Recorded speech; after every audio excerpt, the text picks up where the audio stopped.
friends, I am Ankit Parekh. Welcome you to this video lecture. In today's lecture, we are going to solve all these numericals of exercise. Okay. આજે આપણે જે છે અહીંયા કિરણ પ્રકાશ શાસ્ત્ર માટે દાખલાઓ જે છે સ્વાધ્યાયના એ જોવાના છે.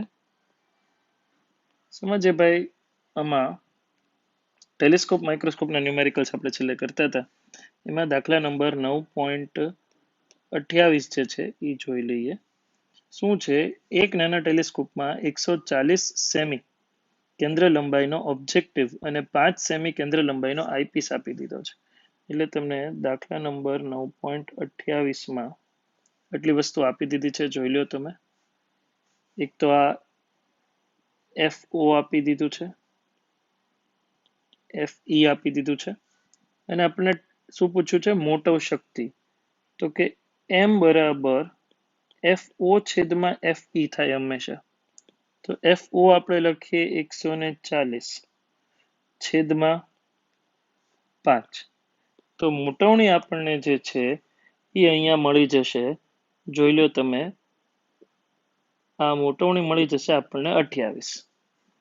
બરાબર, ગણી નાખ્યું છે મેં. આનો કોઈ એકમ નથી હોતો એટલે એમ 28 મળી જાય છે. આ એનો એ પાર્ટ પતી ગયો. હવે તો કે બી પાર્ટમાં શું પૂછ્યું છે? બી પાર્ટમાં આપણને પૂછ્યું છે કે અંતિમ પ્રતિબિંબ નજીક બિંદુએ મળે, એટલે કે 25 સેમી એ મળે. સોરી, જ્યારે ટેલિસ્કોપની સામાન્ય ગોઠવણી હોય ત્યારે મોટો શક્તિ એ પતી ગયું. 25 સેન્ટીમીટર મળતું હોય ત્યારે તમારે જે છે એ મોટવણી એના માટે શોધવાની છે. તો આના માટે છે ને યાર, તમે એક સૂત્ર લખી લ્યો જે અત્યાર સુધી તમારે નથી આવ્યું. આ સૂત્ર છે M બરાબર FO upon FE, FO upon FE 1 plus D by FE. બરાબર, sorry, 1 plus FE upon D. 1 plus FE upon D. આ સૂત્ર તમારે જે છે એ નથી આવ્યું, પણ અત્યારે તમારે યાદ રાખવાનું રહેશે. તો FO આપણું જે છે 140 છે અને FE જે છે એ 5 છે. તો આમાં કિંમત મૂકીએ આપણે. બરાબર, અહીંયા M બરાબર FO તો કે 140, FE 5, 1 પ્લસ FE 5 અને D તો નિયર પોઈન્ટ. ડી ને આપણે નિયર પોઈન્ટ નજીક બિંદુ જે કહીએ છીએ એ તો હંમેશા 25 સેમી જ હોય છે ને. તો અહીંયા કિંમત મૂકી દઈએ. તેથી M બરાબર અહીંયા 28, અહીંયા 1 વત્તા 1/5 એટલે 28, 6/5. જવાબ તમારો જે બને છે એ છે 33.6. જવાબ બની ગયો છે 33.6. તમને કીધું એમ આનો પણ કોઈ એકમ જે છે એ રહેતો નથી, મોટવણીનો કોઈ એકમ હોતો નથી. તો આ જે વાત કરી આપણે એ શેના માટે વાત કરી, જોઈ લો તમે. આ જે વાત કરી એ આપણે વાત કરી છે દાખલા નંબર 28 માટે. બરાબર, ચાલો યોગ્યભાઈ, ઓકે, અહીંયા જ રાખીએ. હવે વાત કરીએ દાખલા નંબર 29 માટે. બરાબર, દાખલા નંબર 29 માં શું કે છે આપણે જોઈએ. તો કે એમાં આપણને વાત કરી છે સ્વાધ્યાયમાં 9.28 માં દર્શાવેલ ટેલિસ્કોપ માટે ઓબ્જેક્ટિવ અને આઈપીસ વચ્ચેનું અંતર કેટલું હશે? FO plus FE. આ અંતર હંમેશા હશે FO પ્લસ FE. આ હું અહીંયા આમ નામ લખી દઉં. ચાલો સીધો આન્સર. બરાબર, આનો આન્સર કરી નાખીએ આપણે. Can give 9.28.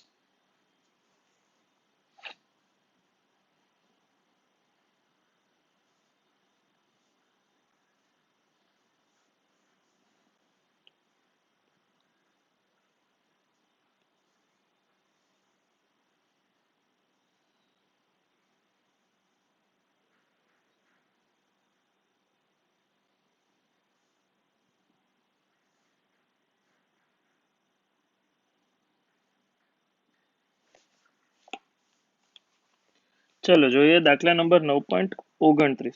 શું કીધું છે આમાં આપણને? તો કે આગળના પ્રશ્નમાં જે હતું એના ઉપરથી ટેલિસ્કોપ અને ઓબ્જેક્ટિવ અને ટેલિસ્કોપ માટે ઓબ્જેક્ટિવ અને આઈપીસ વચ્ચેનું અંતર શોધવાનું છે. જુઓ, બરાબર. આ કઈ રીતે મળશે? તો કે ઈ લખીએ આપણે FO પ્લસ FE, જેને ટેલિસ્કોપ માટે ટ્યુબ લેન્થ કહીએ છીએ. એક તો 5 છે અને એક 140 છે, એટલે જવાબ તમારો 145 સેમી આવી ગયો. આમાં કઈ અઘરું નથી. શું હતું આ? બે લેન્સ વચ્ચેનું અંતર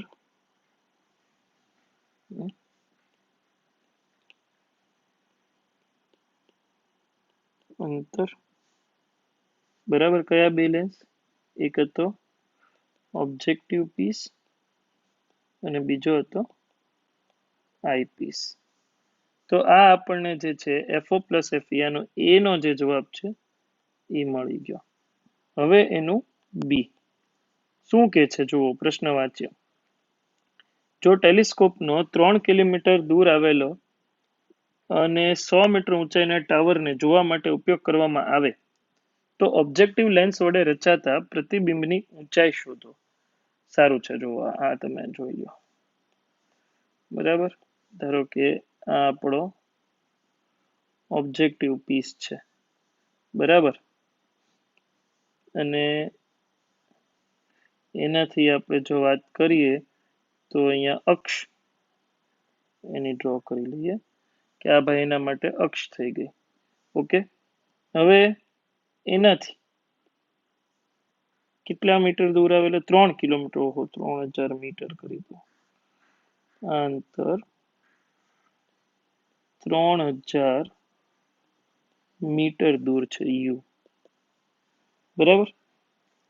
અને આ જે HO છે એ 100 મીટર છે. આ જે ઓબ્જેક્ટિવ પીસ માટે આપણે જો વાત કરતા હોય, આ ઓબ્જેક્ટિવ પીસ છે. આ કેટલા મીટર દૂર છે? તો કે 100 મીટર દૂર છે. હવે તેનાથી આનું કઈક પ્રતિબિંબ અહીંયા રચાય ને.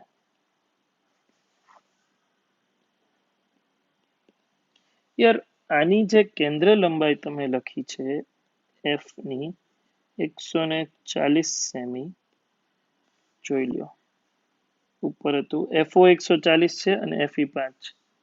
આ જે FO 140 તમે લખ્યું છે એના માટે જો હું ચર્ચા કરું તો એની કમ્પેરિઝનમાં 3000 મીટર તો અનંત જ કહેવાય.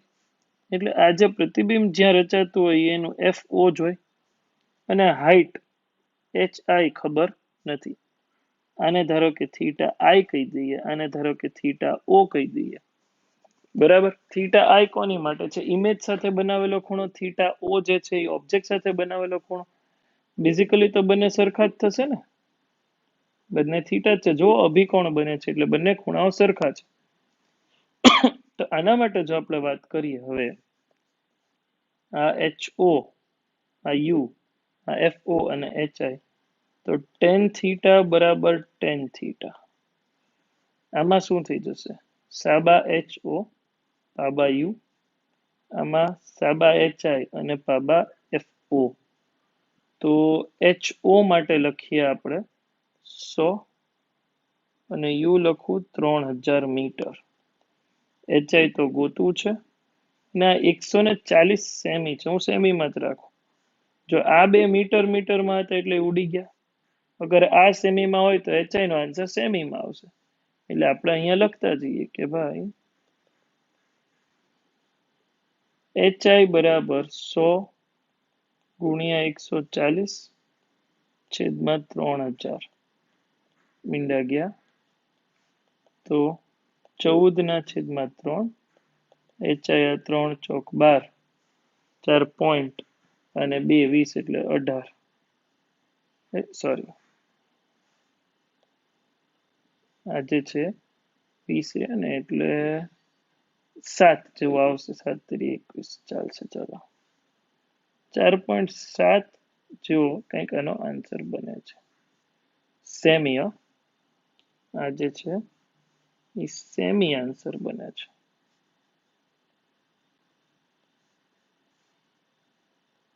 ઓકે. 4.7 સેન્ટીમીટર જે છે એ તમારો આનો આન્સર બન્યો બી માટે. હજી પૂછ્યું તો છે તે આપણને. સી પણ પૂછ્યું છે.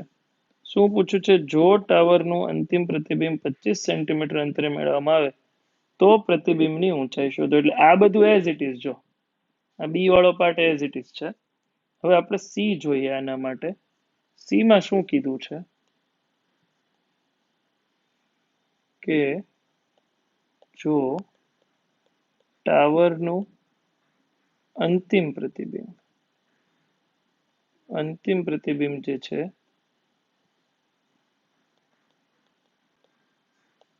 એ ક્યાં મેળવવામાં આવે છે? 25 સેમી અંતરે મળે છે. તો પ્રશ્ન વાંચી લઉં ફરીથી. તો પ્રતિબિંબની ઊંચાઈ શોધો. તો પ્રતિબિંબની ઊંચાઈ શોધો. બરાબર. આ જે છે એ આપણે કરવાનું છે. આના માટે જોઈ લેજો, ભૂલ ન કરતા. બરાબર.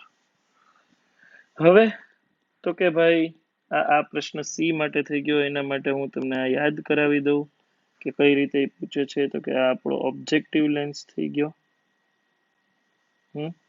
અહીંયા ક્યાંક આપણે પાછું લાઈન ડ્રો કરી નાખીએ એની અક્ષ.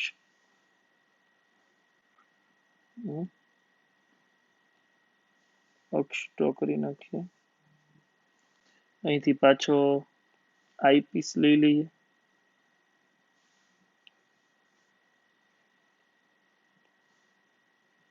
નાનો એવો આઈપીસ લઈ લઈએ. બરાબર. હવે આઈપીસ, આ ઓબ્જેક્ટિવ પીસ, આ આઈપીસ એ ઈવાય થાય. ભાઈ ખ્યાલ આવી ગયો ને? તમારો ટાવર જે છે એ ક્યાં છે? તો કે ટાવર અહીંયા ક્યાંક છે. જો હમણાં જે કર્યું હતું આ ટાવર થઈ ગયો. કેટલા મીટર? 100 મીટર ઊંચો, 3 કિલોમીટર દૂર. ત્યાંથી કંઈક પ્રતિબિંબ અહીંયા રચાતું હતું. કેટલું? 4.7 સેમી હતું. બરાબર ને? એને FO ઉપર. હવે આ અંતર FE જ છે. અહીંથી આટલું અંતર જે છે આ FO છે. આ અંતર FE છે. અને આને આપણે એલ ટ્યુબ લેન્થ કીધી છે. FO પ્લસ FE 145 સેમી ખ્યાલ છે. તો આનું અંતિમ અહીંયા આંખ રાખેલી છે. તો આ જે મધ્યસ્થી પ્રતિબિંબ છે એનું અંતિમ પ્રતિબિંબ ક્યાંક તમને મળે છે. ક્યાં મળશે એ ચેક કરીએ. તો કે આ પ્રતિબિંબ જે છે, આ પ્રતિબિંબ ક્યાં મળશે આપણને? આનું અંતિમ પ્રતિબિંબ અહીંયા ક્યાંક સપોઝ મળતું હોય. બરાબર. નાનું મળે, સોરી.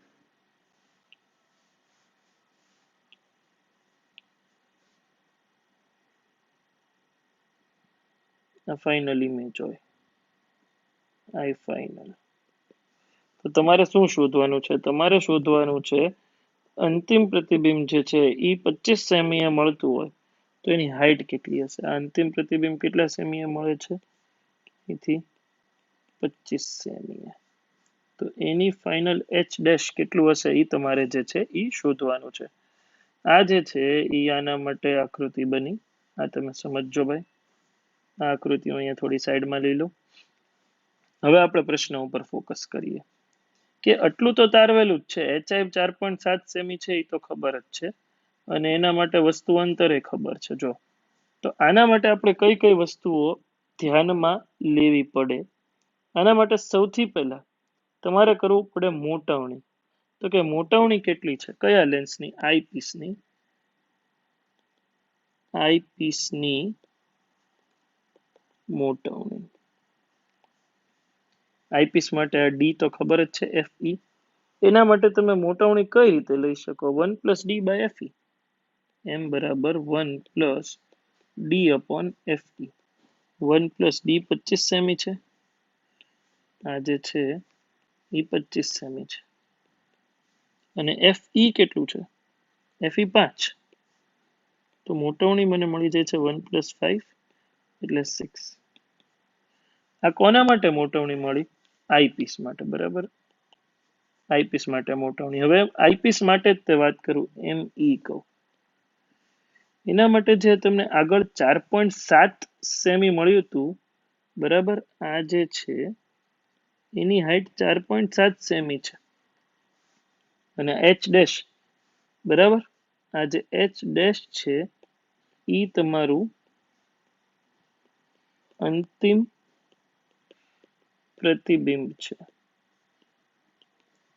ધારો કે હું આને ટાવરને AB કહેતો હોય, ટાવરને નામ આપી દઉં AB, તો આ વાળો જે પાર્ટ છે એ A1 B1 થશે અને આ વાળો પાર્ટ A2 B2 થશે. તો A2 B2 શોધવાનું છે. ME બરાબર A2 B2 upon A1 B1. અહીંયા લખું 6. A2 B2 ખબર નથી.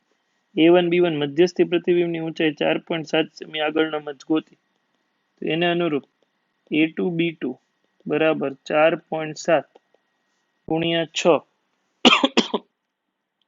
તો આ જે છે 4.7 ગુણ્યા 6 28.2 સેમી, 28.2 સેમી તમારો જે છે એ આન્સર બનશે. બરાબર, ખબર પડી ગઈ કઈ રીતે કરી હોય?